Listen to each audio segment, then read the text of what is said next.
আমাদের এক বোনের বুয়ার মানে রোগী সুস্থ হওয়ার সফলতার গল্প। এখন আপনি আমার কাছে রোগী নিয়ে আসছিলেন কয়জন? আমি রোগী নিয়ে এসেছি আমার মেয়ে, আমার ভাইজি, আমার বোনজি। এখন কেমন বুঝলেন? আমার মেয়ে সুস্থ।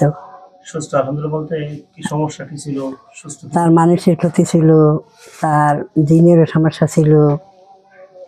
হ্যাঁ, তো এটা কি এখন আলহামদুলিল্লাহ প্রশংসা করার উপযুক্ত হয়েছে? এখন হ্যাঁ এখন আলহামদুলিল্লাহ সবার পর্যায়ে আসছে না? হ্যাঁ।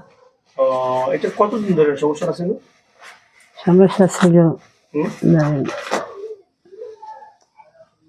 মানে গত কোরবানি হইতে এই তো আনুমানিক কয় মাস হইতে পারে? প্রায় বছর। প্রায় বছর। হুম। আলহামদুলিল্লাহ এখন সুস্থ পর্যায়ে আসছে। তার মানে সে নিজেই মানে হ্যাঁ।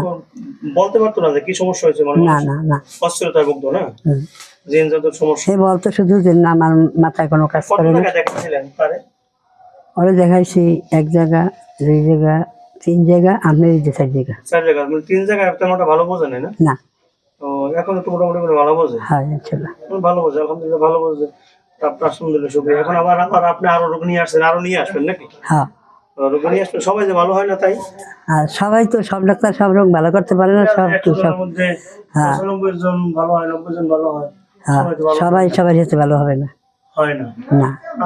আব্দুল্লাহ রুকিয়া সেন্টার থেকে আমাদের আমাদের বোনের রেকর্ডটা রাখলাম এই জন্য যে আসলে এখানেও আল্লাহ সাহেব কোরআন হাদিস আমাদের চিকিৎসা দেওয়া হয়, আর সে যে ভালো হয়েছে একদম 3-4 জায়গায় দেখানোর পরও ভালো হয় নাই। তারপরে আমিও চাইছিলাম না চিকিৎসাটা করাইতে, তারপরও করাইছে আল্লাহ তাআলার কালাম দিয়ে, তারপর আল্লাহ সুস্থ করছে।